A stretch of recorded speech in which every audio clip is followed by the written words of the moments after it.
that you won't be able to stop watching. For weary modern souls, Dr. Romantic, the quirky genius doctor of Puldam Hospital, prescribes heartwarming tales of humanity. A couple together for 7 years sees their rose-tinted glasses shatter. Can they keep their relationship alive? Discover the raw stories of youth, work, and love.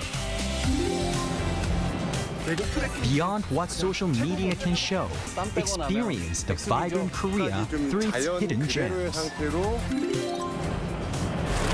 Mama, the ultimate K-pop festival for global fans. Find your star in a feast of trendy music and electrifying performances. Now, the whole world enjoys it together.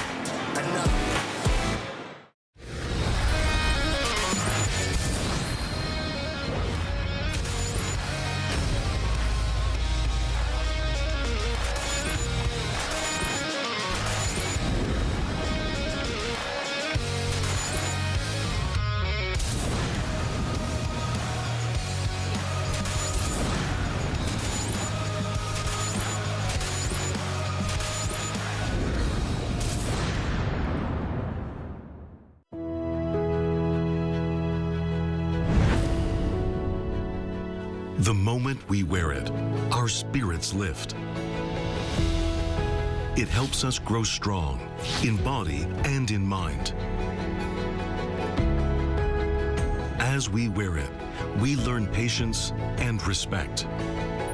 The belt system motivates students to strive harder and continue growing.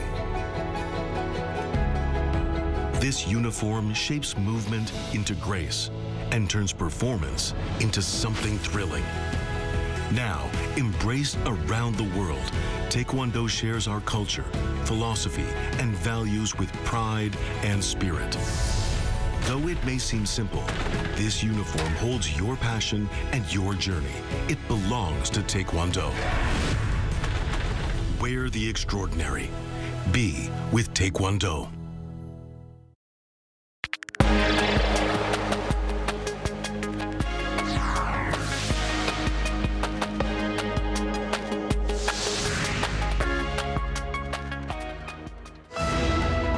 A bill to establish an insurrection trial division has been tabled at the National Assembly's plenary session, which began this morning.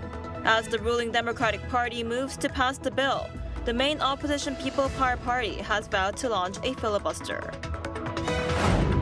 South Korea's presidential office has now officially moved back to its former home, Cheong Wa Dae, also known as the Blue House, a move that was one of President Lee's key campaign pledges. South Korea's consumer regulator has ordered the country's largest mobile carrier, SK Telecom, to compensate millions of customers affected by the company's massive data breach.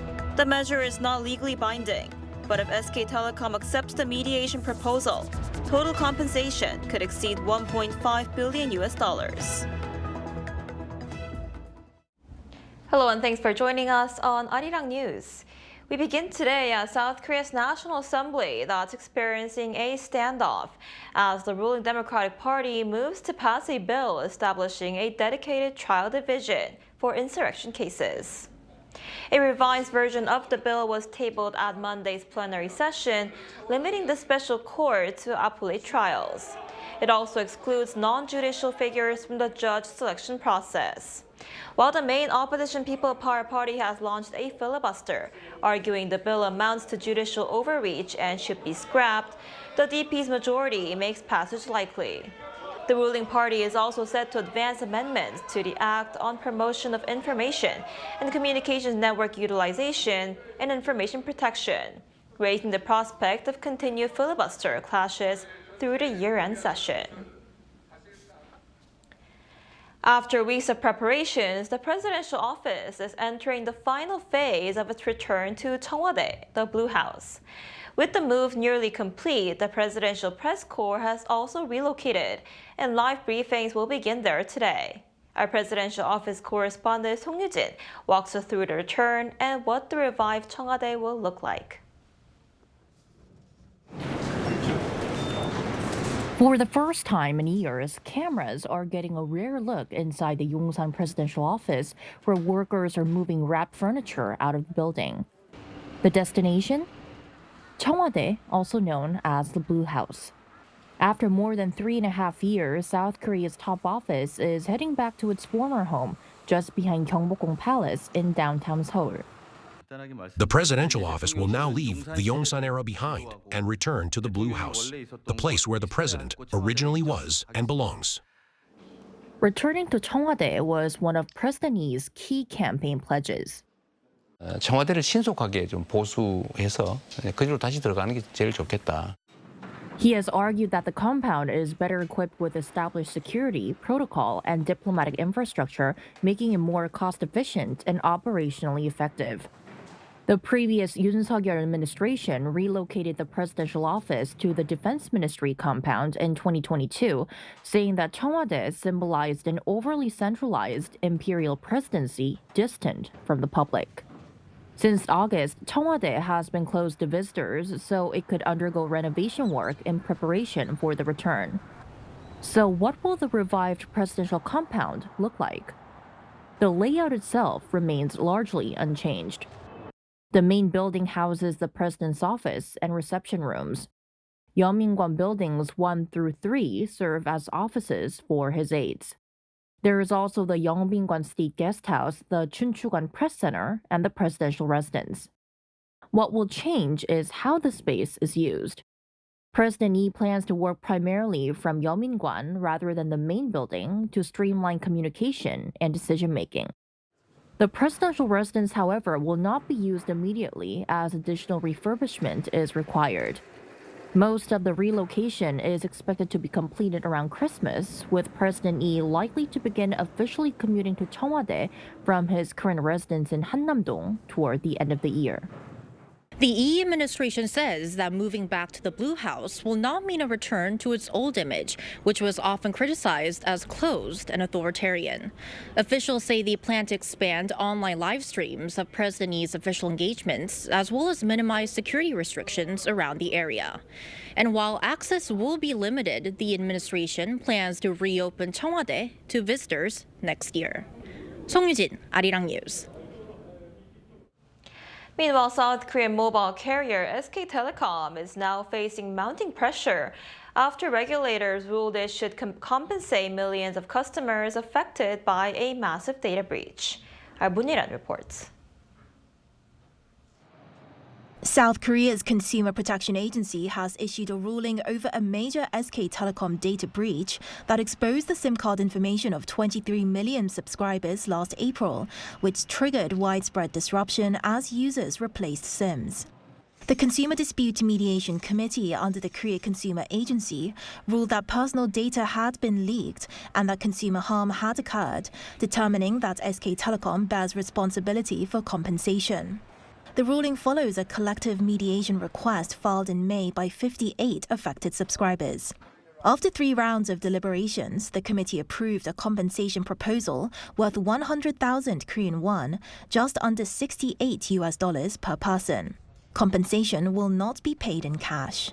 Instead, if the compensation plan goes ahead, subscribers will receive a discount of about $30 on mobile service fees, along with an equal amount in points usable at affiliated partner stores, including convenience stores and bakeries. The committee added that SK Telecom's previously offered 50% discount on August mobile service fees will be deducted from the total compensation amount. It also emphasized that the ruling does not constitute a legal determination of liability under privacy laws, but is aimed at prioritizing swift consumer relief following the data breach. If SK Telecom accepts the mediation proposal, it will carry the same legal effect as a court settlement. The company has 15 days from receiving the decision to notify the committee whether it will accept the terms. The committee has also stated that, if accepted, the compensation plan would apply to not only the 58 applicants, but to all 23 million subscribers affected by the data leak. If fully implemented, the total compensation could reach above $1.5 billion. SK Telecom said it will carefully review the decision before making a final determination. The company has already taken follow-up measures, including SIM replacements for all subscribers and a separate customer compensation package, and was fined more than $91 million by the Personal Information Protection Commission. With the mediation ruling potentially adding another trillion won level financial burden, SK Telecom's decision is being closely watched. 문혜련, Arirang News. South Korea and Russia have reportedly held closed-door talks in Moscow on North Korea's nuclear program and broader regional security issues. Now, that's according to diplomatic sources on Sunday, who said a South Korean foreign ministry official in charge of North Korean nuclear affairs recently visited Moscow and met with Oleg Burmistrov, Russia's ambassador at large for the North Korean nuclear issue, along with other Russian officials. During the meetings, the South Korean side reportedly urged Russia to play a constructive role in maintaining peace on the Korean peninsula, as Seoul looks to resume dialogue with North Korea next year. However, Russia's foreign ministry has denied claims that the meetings amounted to official negotiations on North Korea's nuclear program.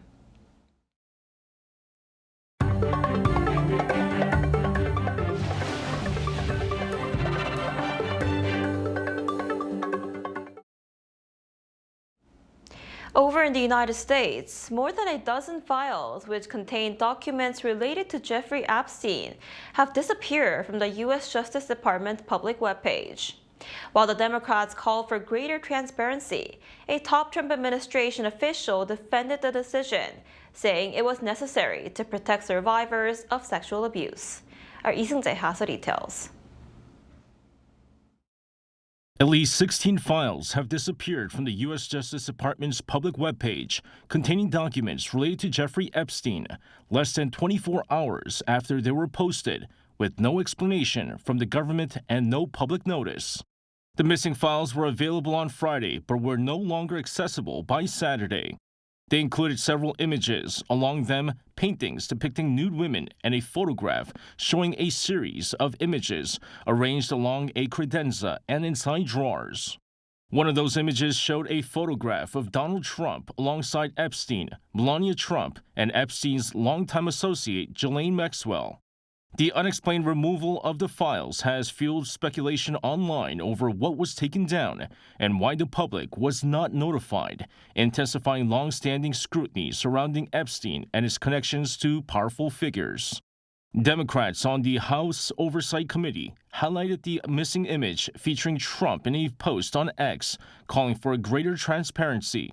Tens of thousands of pages were made public Friday, but critics say the material offered little new insight into Epstein's crimes or the prosecutorial decisions that allowed him to avoid serious federal charges for years. Deputy Attorney General Todd Blanche on Sunday defended the limited release, saying the department was required to balance transparency with the need to protect survivors of sexual abuse. Speaking on NBC's Meet the Press, Blanche said continued document review was necessary to prevent harm to victims.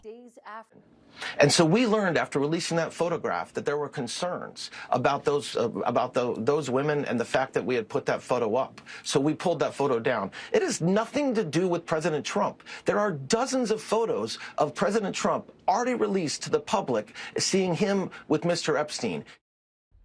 He said the Trump administration remains committed to meeting its legal obligations to release the files, but emphasized that the process would take time. For now, the unexplained disappearance of the documents has only intensified calls for clarity, accountability, and fuller disclosure in a case that continues to raise questions years after Epstein's death. Lee Seung-jae, Arirang News. Downtown Seoul has rolled out a range of winter events drawing visitors from across the country and beyond. And among them is a large Christmas market near Gwanghwamun Square, as Christmas is just a few days away. Our culture correspondent Park Gun-woo brings us the holiday spirit. Long lines, but no complaints. Only smiles and anticipation. People patiently wait near Gwanghwamun Square in central Seoul, as if something magical is about to happen. As visitors pass through the entrance, the scene feels like stepping into a Christmas fairy tale. As soon as the sun goes down, the Christmas market lights turn on. Christmas is nearly here and people are enjoying the Christmas vibe. The most popular spot is this 50-meter landmark Christmas tree where people take nice pictures and make long-lasting memories with their loved ones. Inside the market, it's bustling with visitors, while hundreds of vendors sell everything from Christmas goods to local handmade items, including Rudolph-shaped candles, colorful wrapping cloths, and traditional lucky pouches. Photo spots are everywhere, like this merry-go-round, which is especially popular with families with children. It really feels like Christmas and is such a nice experience. There's so much for the kids to enjoy, the merry-go-round, photo spots, and even small things to buy. An interesting twist for them is that these shops change every week through the end of the month, giving visitors a magical chance to discover something new each time they come. Winter is usually the off-season here, especially at night. But tourists still need things to see and enjoy after dark. That's why we created this, and we plan to expand it even further. There are visitors from across the globe, such as European tourists familiar with traditional Christmas markets back home. We didn't realize that Christmas is quite so popular here. I certainly wasn't expecting to see a Christmas market. It's absolutely beautiful. The light show was fantastic. Everyone seems really happy. As night falls, the lights become even more dazzling. And the celebration doesn't stop here. Just a short walk away, Cheongcheon Stream is glowing with its light festival, running through early January. The displays are made of Korean traditional paper hanji, featuring illuminated sculptures that blend tradition with modern design. One standout is the Pokemon character Magikarp, as it's gone viral on social media, drawing even more visitors. Together, the Gwanghwamun Market and Cheongcheon Light Festival have already attracted around 1.5 million visitors in just over a week. Due to high popularity, operating hours have recently been extended by around an hour, and the Seoul Tourism Organization now aims to welcome 6 million visitors this season. And thanks to all of that, downtown Seoul's winter nights are feeling much warmer, brighter, and just a little more magical than ever before. Park Gun-woo, Arirang News.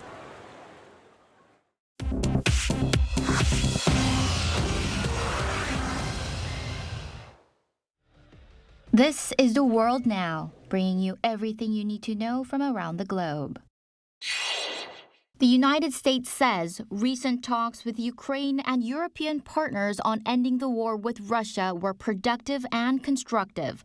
White House envoy Steve Witkoff met with Ukrainian and European representatives in Florida to align on a shared strategic approach. Simultaneously, Kremlin envoy Kirill Dmitriev held discussions with U.S. officials in Miami, describing the negotiations as constructive, while President Zelensky noted that diplomatic efforts are moving quickly. The Kremlin denied that there were any preparations for formal three-way talks involving the U.S., Russia, and Ukraine. In South Africa, a mass shooting at a township pub near Johannesburg has killed 9 people and wounded at least 10 others. Police say multiple gunmen arrived in vehicles and began shooting patrons just before 1 a.m. Sunday local time in Berkestell, west of Johannesburg, before fleeing the scene. Authorities confirmed the attackers used an assault rifle and handguns, and that some victims were shot randomly in nearby streets. The motive still remains unknown, and police have launched a manhunt. The shooting comes amid growing concern over rising gun violence across the country. Israel has approved 19 new Jewish settlements in the occupied West Bank, a move that raises tensions over the future of a Palestinian state. The cabinet's decision on Sunday increases the total number of settlements in the West Bank to more than 200, marking a record expansion under Israel's current far-right government. The move comes as the U.S. pushes for a Gaza ceasefire plan that includes a pathway to Palestinian statehood, an outcome these settlements are designed to prevent. International law widely considers these settlements as illegal.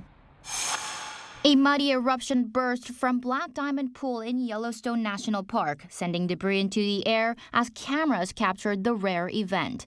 U.S. Geological Survey scientists say the eruption occurred Saturday morning in Biscuit Basin, an area previously damaged by a hydrothermal explosion last year.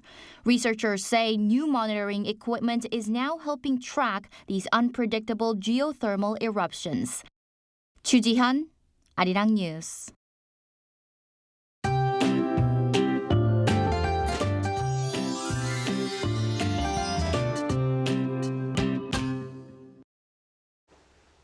Today marks the winter solstice, and the morning cold was pretty harsh this morning. A cold wave advisory has been issued for parts of Gyeongsang-do provinces, where temperatures have dropped more than 10 degrees overnight. And today stays colder than average for this time of year, but the temperature will slowly climb during the day, and it's going to stay above norms through Christmas Eve, but the big chill returns on Christmas Day. But this afternoon, highs will reach 4 degrees Celsius here in Seoul, which is a couple of degrees higher than yesterday. Daegu gets up to 8 degrees under mostly sunny skies with good air quality nationwide. Then 5 to 20 millimeters of rain is in the forecast between Tuesday and Wednesday morning, which will bring colder air to the country. So by the latter part of the week, even daytime temperatures will very struggle to rise above freezing. So plan accordingly for your Christmas weekend.